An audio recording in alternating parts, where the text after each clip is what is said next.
सन्माननीय व्यासपीठ आणि समोर बसलेले डावीकडे आणि उजवीकडे समोर बसलेले सर्व विद्यार्थी मित्रमैत्रिणींना, आज तुम्हा सर्वांचा निरोप समारंभाचा कार्यक्रम आहे, त्याला आपण शुभचिंतन कार्यक्रम असंही म्हणतो। या शाळेच्या प्रांगणामध्ये सर्व विद्यार्थ्यांनी प्रवेश केल्यापासून ते आज तागायतपर्यंत सर्व शिक्षकांनी तुम्हाला अत्यंत कारुण्याने अंतःकरणाने तुम्हाला खूप चांगल्या सूचना दिलेल्या आहेत। या सर्व सूचनांचा कधीतरी शांतपणे विचार करून तुम्ही जरा चिंतन करा आणि आपले जे काही आदर्श आहेत ते आदर्श आपण चांगले ठेवा। खरं म्हणजे आपण जर सगळ्या महापुरुषांची परंपरा पाहिली तर त्याच्यामध्ये तुम्हाला पाहायला मिळेल की जे महापुरुष आज आपल्या समोर आहेत तर त्यांचे गुरुही चांगले होते, ज्यांचे गुरु चांगले त्यांचे शिष्यही चांगले। त्यामुळे आपण कोणाला आदर्श मानायचं हे खूप महत्त्वाची गोष्ट आहे। काही दिवसांपूर्वीचे एक छोटासा किस्सा मला आठवतो। एका वर्गामध्ये एलसीडी प्रोजेक्टरवर एक महत्त्वाचे मोटिवेशनल व्हिडिओ मी दाखवत होतो, तर बरेचसे विद्यार्थी मला ओरडून मोठ्याने म्हणत होते, सर पुष्पा 2 पिक्चर लावा। आता तुम्हाला सगळ्यांना हसवलं बघा, कारण त्या विद्यार्थ्यांचा तो जे म्हणतो आपण काय म्हणता येईल त्याला की असमंजसपणा आहे, तो आपल्याला समजतो। या ठिकाणी आपण आदर्श कशाचा घ्यायचा, तर आपण हा नेहमी चांगल्या गोष्टींचा आदर्श घ्यायचा। भले आपल्याला कोणीतरी सांगितलं रागवलं तर आपण व्यक्तिशः त्या व्यक्तीला दोष न देता त्या गोष्टीचं मर्म समजून घेतलं पाहिजे। यशस्वी होणं म्हणजे तरी काय, यशस्वी होणं म्हणजे फक्त चांगले मार्क मिळवणं नाही, यशस्वी होणं म्हणजे प्रामाणिकपणे परीक्षा देऊन नापास होणं म्हणजे सुद्धा यशस्वी होणंच आहे। हे सगळ्यांनी लक्षात ठेवा। फक्त चांगले मार्क्स मिळवणे आणि चांगले मार्क्स मिळवण्यासाठी काही करणे हे अत्यंत चुकीचं आहे। तुम्हाला आम्ही प्रत्येकाने हे सांगितलंय नेहमी, प्रामाणिकपणे परीक्षा द्या। यशस्वी होणं म्हणजे फक्त एक परीक्षा देऊन पास होणं हे नाहीये। यशस्वी होणं हे कधीच थांबत नसतं। तो कुठलाही व्यक्ती असू द्या, तुमच्या समोर व्यासपीठावर बसलेले सगळे मान्यवर असतील किंवा तुम्ही स्वतःही असाल, कुठल्याही एखाद्या क्षेत्रामध्ये जर तुम्हाला यशस्वी व्हायचं असेल तर ती सातत्याने चालणारी प्रक्रिया आहे, ती कधीही संपत नाही। आणि आपण म्हणतो बघा, पैसा म्हणजे सर्वस्व, ना बीवी ना बच्चा ना बाप बडा ना भैया सबसे बडा रुपया असं म्हणतो आपण। पण पैशाने सगळ्या गोष्टी विकत घेता येत नाहीत, पैशाने प्रेम विकत घेता येत नाही, पैशाने निष्ठा विकत घेता येत नाही, पैशाने आत्मविश्वास विकत घेता येत नाही, पैशाने जिद्द विकत घेता येत नाही, पैशाने चिकाटी विकत घेता येत नाही। या सगळ्या गोष्टी तुम्हाला स्वतःच्या अंतरंगात आणावे लागतील, इतरांच्या चांगल्या व्यक्तींचं अनुकरण करून। तर एक छोटीशी गोष्ट तुम्हाला मी या ठिकाणी सांगतो आणि माझ्या बोलण्याला पूर्णविराम देतो। सर्वांनी लक्ष द्या। आता छोटी मुलं इकडे पण ऐकतायत, सगळ्यांनी लक्ष द्यायचं, 2च मिनिट फक्त।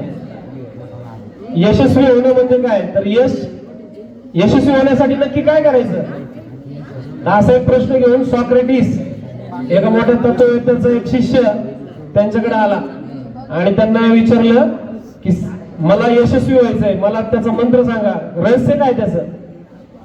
सॉक्रेटिसने त्याला सांगितलं, उद्या पहाटे 5 वाजता मला नदी किनारी भेट। आता हा जो शिष्य होता हा सॉक्रेटिसचा खूप ऐकणारा होता आणि सॉक्रेटिसला तो म्हटला की मी उद्या पहाटे 5 वाजता नदीच्या किनारी तुम्हाला भेटेल। पहाटे 5 वाजता तो तिथं वाट बघत थांबला।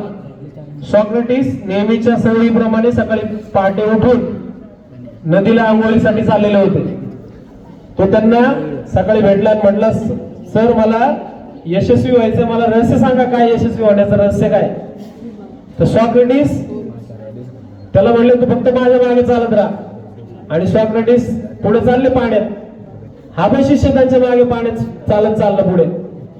पाण्याची पातळी हळूहळू वाढत चालली, पहिल्यांदा गुडघ्यापर्यंत पाणी होतं, नंतर कमरेपर्यंत पाणी आलं, नंतर छातीपर्यंत पाणी आलं आणि तो शिष्य म्हणतच राहिला, मला पटकन सांगा यशस्वी होण्याचं रहस्य काय, मला कुठे घेऊन चालले तुम्ही। तर अचानक सॉक्रेटिस मागे वळाले आणि त्या शिष्याचं डोकं धरलं त्यांनी आणि त्याला पाण्यात बुडवलं. तर अचानक हा प्रसंग ओढवलेला पाहून शिष्याला काय समजेना आता काय करायचं. तर शिष्य धडपडायला लागला, पाणी तर पण नाकातोंडात चाललं आणि सॉक्रेटिसने त्याला सोडलंच नाही. शिष्य हा खूप धडपड करायला लागला, एवढी धडपड करायला लागली की कासावी झाला तो आता मरणासन्न अवस्थेत.